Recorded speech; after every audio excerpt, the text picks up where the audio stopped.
Hey everybody, it's Master Gallengeist here, bringing you my review for Fantastic Four Annual, Issue 1, 2023. And this is a nice cover showcasing Human Torch versus Johnny Blaze's Ghost Rider. And this does happen in here, and it follows a little bit more of like the kind of like fighting kind of thing, but it's still kind of just okay. Like, I wanted at least a little bit of a catch-up. At least in the Iron Man one, we got some kind of stuff with Storm to understand where she's kind of at. Johnny, I know, has been having his own run, and they pretty much just reference him being the previous King of Hell, and that's about it. And it's just an excuse to have heroes pretty much fight at this point. Granted, this one at least acknowledges that and kind of goes with it, so I had a little bit more fun with it. Even though there's some weird art inconsistencies, not bad ones, it's just, it's mainly to deal with Johnny's mustache. Like, we see that, like, his hair is on fire, so you would think that he would still have the kind of mustache and that would be on fire, but, no. It just disappears and then comes back. It's very odd. So, we, of course, get John Romita tribute, which I like that they do that in pretty much all the issues going forward. But we are in Arizona when we start out, and Ben and Johnny are pretty much at a shoe shop. Johnny being like, you call this a quick stop? You don't even wear shoes. I do want to go to a fancy restaurant. Ugh, ain't you ever heard of no shirts, no shoes, no service? But do the shoes have to be from the Great Depression? And then Ben's like, don't badmouth Mr. B's. I'd come here even if there was the only place, even if it weren't the only place I could find shoes in my size. Ain't that right, Mr. B? Mr. B? And maybe you better go check on him. His heart's not so good anymore.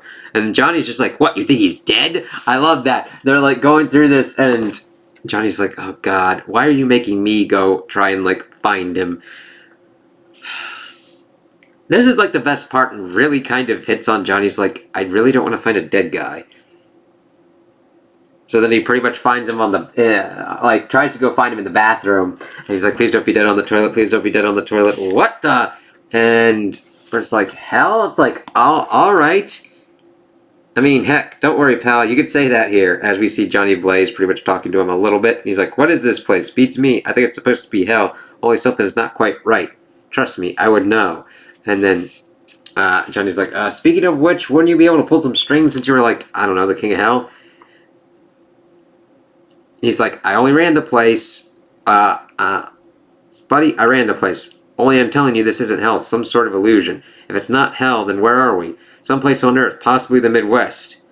And then Johnny's like, Milwaukee, maybe? I was like, all I want to know is who sent you. What do you mean, who sent? And then Johnny just goes off and just starts fighting him. He goes almost completely into fight mode, which I'm just like, okay. Mainly because that's pretty much the whole precipice for this kind of event. Heroes fighting heroes for this chaos fucking thing, contest to chaos. Normally Johnny he's like, if he could figure out that this isn't hell, he would also figure out that Johnny Storm really wouldn't be behind it, and probably wouldn't know who would send him. So they pretty much usually would probably work together to try and figure this out. And then Johnny's like, fuck that shit, flame on, starts throwing some shit at him. And we find out that they are kind of in a weird kind of arena illusion kind of thing where they can feel out certain kind of things. It's a really kind of weird setup, because then they start getting attacked by what seem to be demons, but they're actually innocent bystanders. And they get knocked out, and it's like, what the fuck? So it's like, what the fuck is going on here?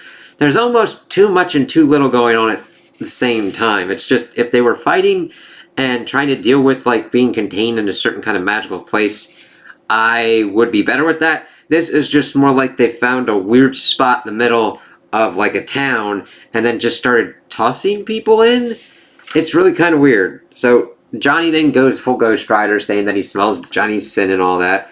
Johnny calling him a numbskull, as we can then see that his mustache kind of disappears in his flame on mode. And then Johnny's like, God, when was the last time I called someone a numbskull? 1994?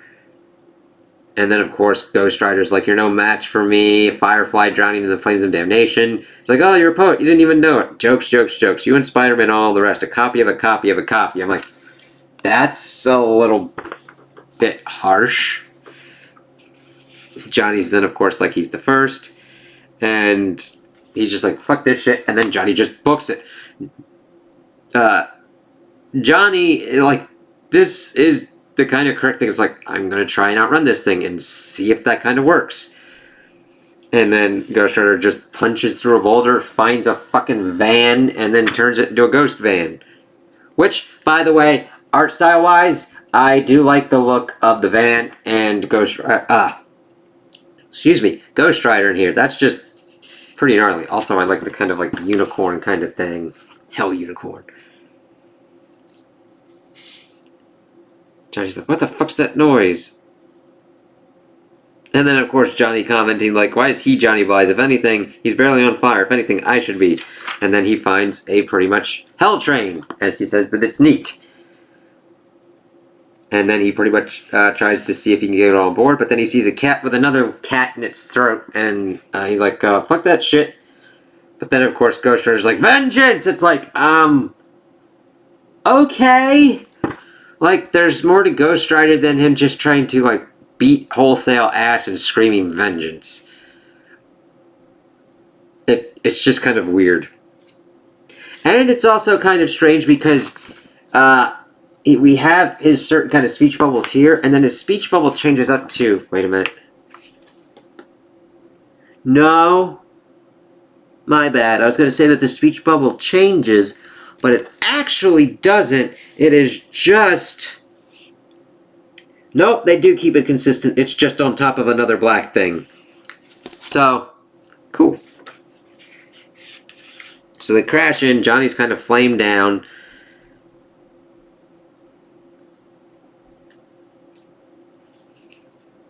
Of course, Johnny's talking about that the flame guys should stick together. But then Johnny burns a hole and goes and gets the cat, which is kind of like... Well, no, the cat comes after his ass, starts clawing at him, and then he's like, ah, shit! But then, of course, Ghost Rider's trying to punch after him, and instead he tosses the fucking thing at Ghost Rider, who then gets attacked by the fucking insolent beast, as he calls it. And then Johnny kind of wraps a chain around him and tosses this kind of like engine thingy down on the tracks, and it fucking beats the shit out of Ghost Rider. It's like, okay, if you want to kind of call that a win. I'm not saying that Johnny couldn't win against Ghost Rider, it's just this is the weirdest kind of matchup of how to kind of do it. And it's just like, oh, alright. And then Johnny's like, where are we at? Cincinnati or something? I hear they put chili on spaghetti there. And then fucking Ghost Rider gets fucking attacked by the cat-ass thing again, and then splashes into some water. And then we find out that Johnny's actually in Chicago, before he then gets teleported, even though he was going to go for like a hot dog. And Agatha Harkness, Mistress of Magic, Collector of Chaos Energy, is like, fine, I'll count it. Nice win, handsome. Good luck in the next round, though, as she then kind of leaves his ass. It's like, oh, alright. And then we see that Clea Strange is filling in Jessica Jones and Spidey on chaos stuff. And like, all magic requires chaos. All life contains chaos. It is the very first building block of our existence. But just as chaos can birth life, it can also destroy it. Yep, that tracks and makes sense. Tree, flaming tree. Chaos needs direction. It needs organization. That was the original purpose of many of my sisters, as they're pretty much trying to contain that. To contain the chaos and its destructive potential. Sanctum Sanctorum, home of Clea and Stiff and Strange. I think I get it, Clea. Chaos magic is like entropy, constantly moving towards a state of disorganization. I love, because there's a lot of stuff between magic and science, and sometimes magic's just more kind of a science, sometimes science is more of kind of a magic. Not like science, Spider-Man, like magic. People used to think the sun was magic until they understood science. The sun is magic. It's like, okay. They're not getting past that. And a weird kind of thing is, Spidey's spider looks to be upside down here. On his chest. Which is kind of weird. Magic, science, computer simulation where none of us are actually real. Whatever the cause, Wolverine and Storm are still missing, and there could be more. Discerning the cause will bring us to our culprit, Jessica. But any good detective knows that. You're just impatient. Not teleporting, my stomach wasn't made for that mode of travel. And you're going to take us to the culprit, I'm going to take you to the magic. It's like, interesting.